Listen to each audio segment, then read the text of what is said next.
Watu wa Mungu, Bwana asifiwe.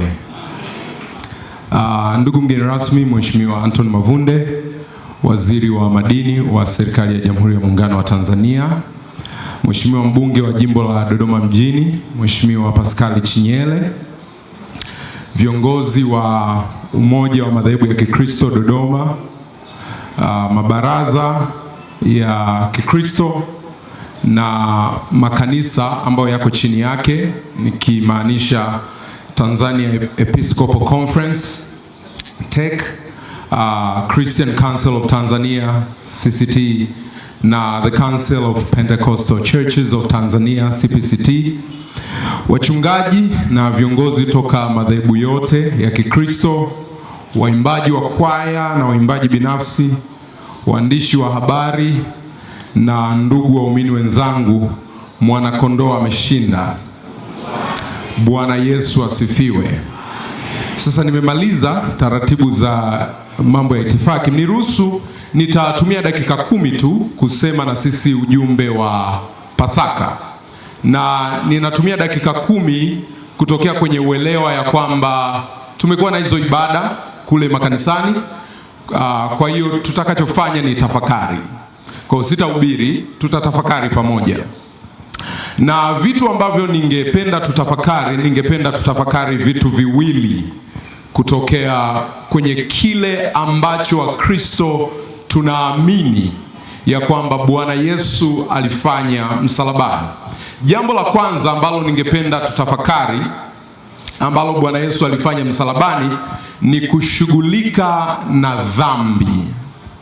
Na ukisoma kwenye kitabu cha Wakolosai sura ya 2 mstari wa 14, anasema akiisha kuifuta ile hati iliyoandikwa ya kutushtaki kwa hukumu zake iliyokuwa na uadui kwetu, akaiondoa isiwepo tena, akaigongomea msalabani.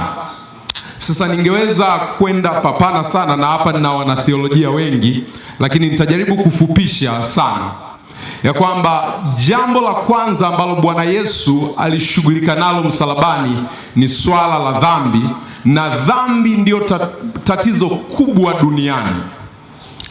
Sasa ningeweza kurudi nyuma kabisa, wanatheolojia wanajua hamartiology, elimu kuhusiana na dhambi. Tungeweza kurudi nyuma kusema namna gani dhambi iliingia duniani, lakini kwa sasa nataka tukuonyesha ya kwamba dhambi maana yake ni kushindwa kuendana na viwango vya kiroho vya Mungu katika hali ya matendo, mawazo na asili. Ndio maana ya dhambi, kushindwa kuendana na viwango, standards, kupimia chini, to weigh below standards za Mungu. Sasa pale tunaposhindwa kulingana na viwango vya Mungu ndio inaitwa dhambi, au kwenye lugha ya theolojia wengine wanasema kukosa shabaha, kumiss mark. Hiyo inaitwa dhambi. Na dhambi iko kwenye ngazi ya matendo, na najua tukisema dhambi kwa wengine kichwani inakuja kuiba, kuua, matendo ya dhambi. Hiyo kwa haraka inafahamika. Lakini vile vile kuna mawazo ya dhambi, na hapa nimejaribu kutafsiri neno attitude, ambayo ni hali ya ndani ya moyo. Na ukisoma kwenye Kutoka sura 20 yanaelezewa matendo, lakini vile vile zinaelezewa hali za moyo. Kama vile kutamani, usitamani mali ya jirani yako, sio tendo, ni hali ya moyo.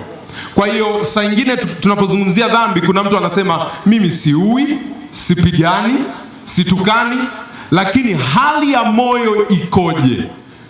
Kama kuna hali ya moyo iko chini ya viwango vya Mungu, huo ni ujumbe ya kwamba kuna hali ya dhambi inaendelea ndani ya mwanadamu. Na Bwana Yesu anatambulishwa kwenye kitabu cha Injili ya Mathayo. Tunajua Injili zinamtambulisha Bwana Yesu kwa sura mbalimbali. Injili ya Mathayo inamtambulisha Yesu kama mfalme, na anapokuja kama mfalme, kwenye ufalme wake anaeleza sheria. Kwenye sura ya 5 anasema mmeambiwa usifanye hivi na hivi, mimi nawaambia. Kwa haraka ungeweza kumuuliza, wewe ni nani unatuambia? Jibu ni mimi ni mfalme, nimekuja kuwaambia kwenye ufalme wangu utaratibu ukoje. Kwenye ufalme wake vitu kadhaa anaeleza, kimoja wapo ni hali ya moyo. Anasema kwa mfano namna ya kumtazama mwanamke, hiyo ni hali ya moyo na sio tendo. Kwa hiyo ninachotaka kuonyesha, dhambi iko katika mfumo wa mawazo, lakini vile vile dhambi iko kwenye asili. Wanadamu tuna asili ya dhambi, na asili ya dhambi ni dhambi ambayo mara nyingi tunasema ni dhambi ya kurithi. Tumeirithi kutokea kwenye kile walichokifanya Adamu na Hawa kwenye Mwanzo sura ya 3. Ni dhambi ya kurithi. Sasa kwa haraka watu wengi wanasema sio fair, kwa sababu sisi hatukuwepo. Mimi sikuwepo wakati wanafanya dhambi, kwa nini imehesabiwa kwangu? Sasa mtaniruhusu tumechanganyikana watu wengi, tatumia lugha ya kitheolojia kidogo. Mungu ndiye pekee ana mamlaka na ana uwezo wa kuwahesabu watu pamoja na wanakuwa hivyo, ambapo kwenye lugha ya theolojia wanasema kuwa imputed. Kwa wakati Adamu na Hawa wanatenda dhambi, Mungu alituhesabu na sisi ya kwamba tumewakilishwa nao, na kwa sababu hiyo tumetenda dhambi. Na ukiona sio sawasawa, vile vile hautaona sawasawa kile Yesu alichokifanya, kwa sababu Yesu alichokifanya msalabani ni alikufa kwa ajili ya dhambi sio zake. Alikuja kuondoa dhambi sio zake, zetu.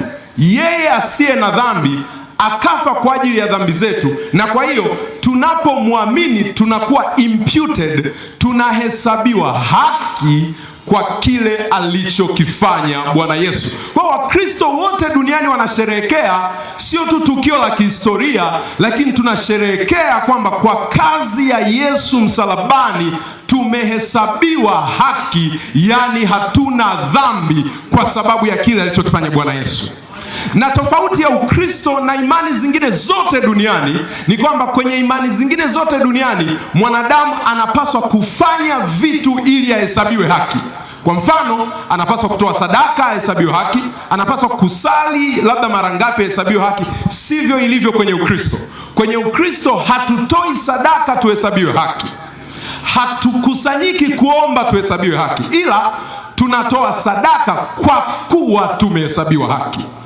Tunakusanyika kuomba kwa kuwa tumehesabiwa haki. Kwa hiyo Yesu alichokifanya, aliondoa ile hati ya mashtaka ambayo kisheria ilikuwa inatushtaki. Kwa hiyo kilichofanyika msalabani, hatupaswi kusikitika, jamani Yesu amekufa. Saa nyingine watu wanalia namna, ametoa damu. Ni jambo la ushindi ya kwamba ndiyo Yesu amekufa, amemwaga damu ili tuwe huru. Waliohesabiwe haki nisikie wakisema haleluya. Jambo la pili ambalo nataka kuzungumza nikiwa na dakika 3, na sitakuwa mhubiri mzuri. Tabia ya wahubiri wazuri wanasema ninapoenda kumaliza, alafu tena ninapoelekea kumaliza, alafu ninapofikia mwisho. Mhubiri mzuri anamaliza mara 3, nitamaliza mara 1. Kwenye kitabu cha Ufunuo wa Yohana sura ya 5 mstari wa 9 na sura ya 7 mstari wa 9, Yohana anaona watu wa kila lugha, kila jamaa, kila kabila na kila taifa wamekusanyika mbele ya kiti cha enzi. Kwa hiyo picha ya kiti cha enzi haitakuwa kiti cha enzi kilichokusanya watu kutoka TEC. Kiti cha enzi mbele yake haitakuwa watu kutoka CCT. Kiti cha enzi haitakuwa na watu kutoka CPCT. Kiti cha enzi kimekusanya watu kutoka lugha zote na kabila zote na jamaa zote na mataifa yote. Kwa hiyo tunapokusanyika hivi, tunafanya mazoezi ya kile kitakachotokea kwenye ulimwengu wa umilele. Bwana Yesu asifiwe. Na ni kitu ambacho Mungu anakifurahia. Amen. Sasa nina dakika zangu 2. Nitahitimisha kwa kusema kile ambacho Yesu alifanya msalabani. Yohana anasema Yesu kwa damu yake alimnunulia Mungu watu wa kila lugha na kabila. Kwa hiyo Yesu pale msalabani hakuwa anacheza cheza tu, alikuwa ananunua wawakilishi wa kila kabila, ili ya kwamba uko hapa wewe ni mwakilishi wa kabila lako na unapaswa kulivuta kabila lako, twende wote mbele ya kiti cha enzi. Kama alivyosema mwenyekiti wetu, ya kwamba mwenyekiti wa umoja wa madhehebu ya Kikristo, ya kwamba kwenye umoja hivi, umoja sio kufanana. Mwili una umoja, mwili haufanani. Kuna wengine kama alivyosema wana sauti ya juu, wengine wana sauti ya chini, wengine kuna namna wanatembea. Umoja haimaanishi tufanane. Umoja sio uniformity. Umoja ni kufurahia tofauti zetu. Mmoja wana theolojia na kuna usemi ambao kuna mkanganyiko kwenye watu wa theolojia. Wengine wanasema ni usemi ambao ameusema Mtakatifu Agustini wa Hippo. Wengine wanasema ameusema mtumishi wa Mungu John Wesley. Wengine wanasema ni Rupertus Meldenius. Yeyote yule, lakini nataka ni usemi huu. Anasema katika mambo ya msingi umoja. In essentials unity. Katika mambo yasiyo ya msingi uhuru. In non-essentials liberty. Alafu anasema katika mambo yote upendo. In all things love. Na anamaanisha nini? Kuna mambo ya msingi yanayotuunganisha Wakristo, kama fundisho kuhusiana na Mungu, kama fundisho kuhusiana na mwanadamu ni mwenye dhambi, kama fundisho kuhusiana na maisha ya umilele. Wale wanasoma systematic theology, kuna mambo kadhaa ambayo yanatuunganisha kama Wakristo. Hayo ndio essentials. Kwenye hayo tunapaswa kushikamana pamoja. Halafu kuna non-essentials, mambo ambayo si ya msingi sana. Kwa mfano, tunakaaje kanisani? Wengine labda tunataka viongozi wakae mbele, wengine labda viongozi wao wanyenyekevu sana wakae chini, wengine wanakwaya wakae juu. Vyovyote vile haizui kwenda mbinguni nani amekaa wapi. Kwa hiyo kwenye mambo ya kukaa tuachiane uhuru, liberty, tusisemane vibaya. Watu wateki wasiwanyoshee mkono, watu wasisiti, watu wasipct, wasiwarushie maneno, watu wateki na wasisiti. Kwa hiyo in non-essentials liberty, tuachiane uhuru. Halafu kwenye mambo yote, yani mambo ya msingi na yasiyo ya msingi, tuyatende kwa upendo. Acha tuombe. Baba, katika jina la Yesu, ninakushukuru kwa sababu ya kweli ya neno lako. Linajitegemea, linajisimamia, na ndani yake limebeba uwezo wa kutakasa na kusafisha. Wakati unaomba ombi la umoja ulisema uwatakase kwa ile kweli. Neno lako ndio kweli. Kwa hiyo ninakushukuru kwa neno lako hili. Kuna utakaso umetokea kwenye kanisa lako hapa Dodoma. Heshima na utukufu ni vyako. Katika jina la Yesu Kristo tumeomba. Amen. Mungu awabariki na heri ya Pasaka.